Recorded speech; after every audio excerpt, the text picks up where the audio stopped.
328 हथियार।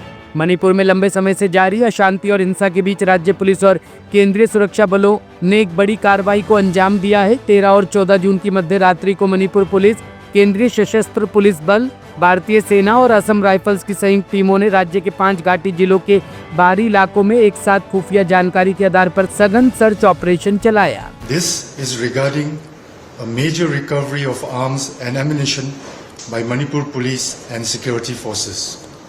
In the intervening night of 13 June 2025 and 14 June 2025, on receipt of specific intelligence regarding presence of a large cache of arms and ammunition, etc., stashed in different areas of valley districts, simultaneous search operations were launched at different locations in the outskirts of 5 valley districts by joint teams of Manipur Police, CAPFs, Army and Assam Rifles, and the following arms, ammunition, explosives and other warlike stores were recovered by the joint teams. SLR rifle 151, INSAS rifles 65, rifles of other kinds 73, carbine gun 5, MP5 gun 2, LMG rifles 12, AK series rifles 6, AMOG rifles 2, mortars 1, pistols 6, barrel 2, AR-15 1 and flare guns 2. The total guns and rifles recovered are 328 in number.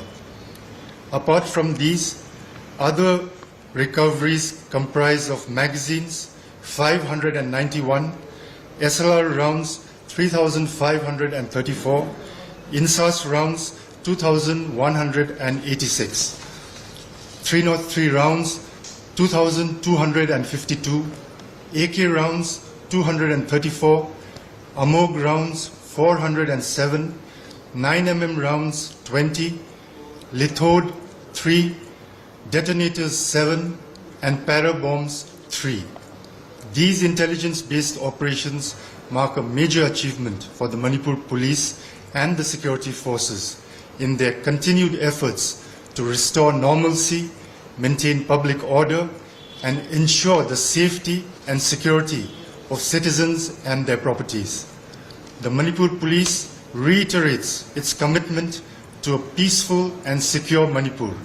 The public is urged to cooperate with police and security forces and report any suspicious activities or information related to illegal weapons to the nearest police station or central control room. Senior police officials are in close coordination with all security stakeholders to ensure that such operations continue in a sustained and focused manner to restore normalcy, maintain public order, and ensure the safety and security of citizens and their properties. Thank you and Jai Hind. Punjab में नशा तस्करी के खिलाफ छेड़ी गई मुहिम के तहत जालंधर पुलिस ने आज वॉर अगेंस्ट ड्रग्स अभियान के तहत व्यापक सर्च ऑपरेशन चलाया।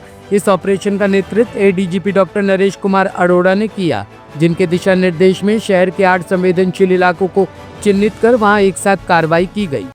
आज जालंधर में जो युद्ध नशा विरुद्ध वॉर अगेंस्ट ड्रग्स, इस कैंपेन के तहत यहाँ कोऑर्डिनेट सर्च ऑपरेशन चलाया जा रहा है। यहाँ पे 8 ऐसे हॉटस्पॉट्स को आइडेंटिफाई किया गया है और उनमें पुलिस द्वारा अलग अलग गेस्टेड ऑफिसर्स के, डीएसपी लेवल के, एसपी लेवल के ऑफिसर्स के इंचार्ज बना के वहाँ सर्च ऑपरेशन चलाया जा रहा है, जिसमें मेन पर्पस उस एरिया को सील करके और वहाँ से जो ड्रग्स पेडलर या जो इन्फॉर्मेशन वगैरह है उनको पकड़ के उनके खिलाफ कार्रवाई करने का भी किए गए हैं। कुछ इसमें ज़रूर इसमें कुछ रिकवरीज और कुछ पेडलर और सप्लायर्स वगैरह को राउंड अप किया गया है। वो आपको डिटेल जिसकी शाम को जिसकी प्रोवाइड एडिक्ट लोग हैं उनको कैसे देखिए, हमारे इस ऑपरेशन में जो हम एज ए कैंपेन चला रहे हैं ड्रग्स के खिलाफ, इसमें जो एडिक्ट्स हैं उनको डी एडिक्ट करना, उनकी ट्रीटमेंट करना, रिहेबिलिटेट करना एक बहुत इंपॉर्टेंट पार्ट है।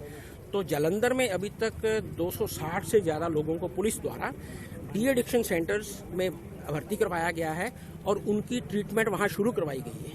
सर कहीं ना कहीं लोगों के साथ तालमेल की जरूरत है, तभी इस इस पर ये बिल्कुल आप सही कह रहे हैं। जो यहाँ अवेयरनेस जब तक लोगों में नहीं होगी ना, तो ये हम ड्रग्स के खिलाफ लड़ाई नहीं कर। इसलिए हम इसी ऑपरेशन में, इस मतलब अपनी कैंपेन में संपर्क मीटिंग्स भी रखते हैं, जिसमें सीनियर ऑफिसर जाते हैं, वो विलेज लेवल पे, सब डिवीजन लेवल पे और डिस्ट्रिक्ट लेवल पे।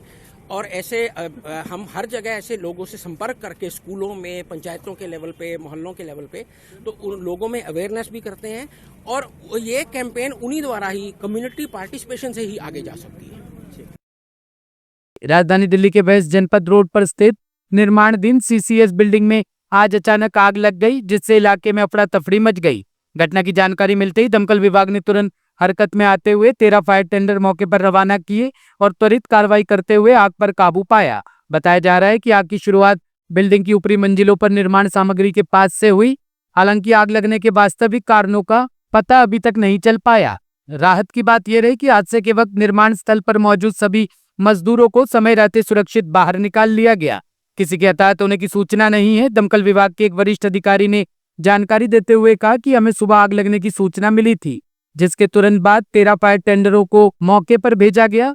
हमारी टीमों ने तेजी से रेस्क्यू ऑपरेशन चलाया और सभी मजदूरों को सुरक्षित बाहर निकाला गया। आग को पूरी तरह बुझा दिया गया है और स्थिति अब नियंत्रण में है।